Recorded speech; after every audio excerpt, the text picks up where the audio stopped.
Armed robbers storm a busy Albuquerque Denny's restaurant and open fire. One of the offenders shot Denny's employee.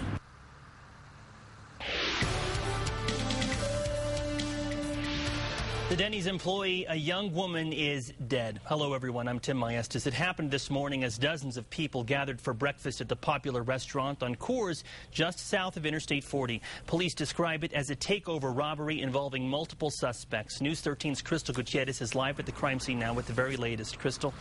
Tim, right now the only people being allowed inside of the Denny's parking lot are investigators or witnesses, a story that continues to develop as we speak. Police say they have detained two possible suspects in the deadly robbery that took place here early this morning in broad daylight, witnessed by dozens of people.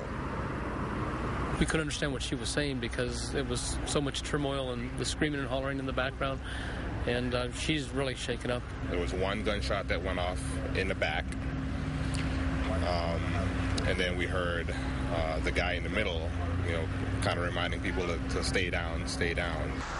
Shocked customers spoke with police at the scene, telling investigators what they saw when a group of masked robbers entered the restaurant at about 10 o'clock this morning. One witness tells News 13 he saw four suspects enter the restaurant, each one of them armed with a gun.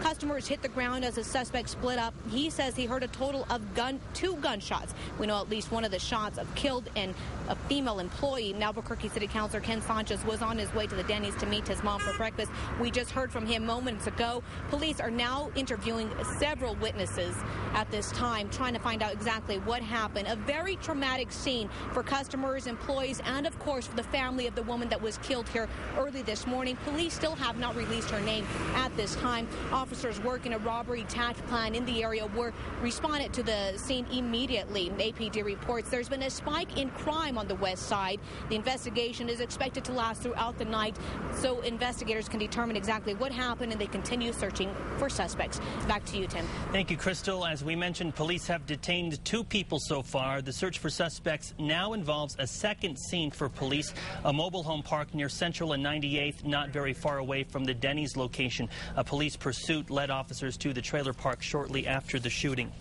This was the scene at that mobile home park earlier today, where officers interviewed everyone going in and searched every vehicle coming out. There's that video right there. We understand police are focusing on a specific mobile home inside the park. Officer Nadine Hamby says that's where officers found at least one of the possible suspects and detained him. But a violent crimes detective tells us the investigation is far from over. Be sure to stay with News 13 for the very latest on this developing story. We'll be staying on top of the story throughout the night.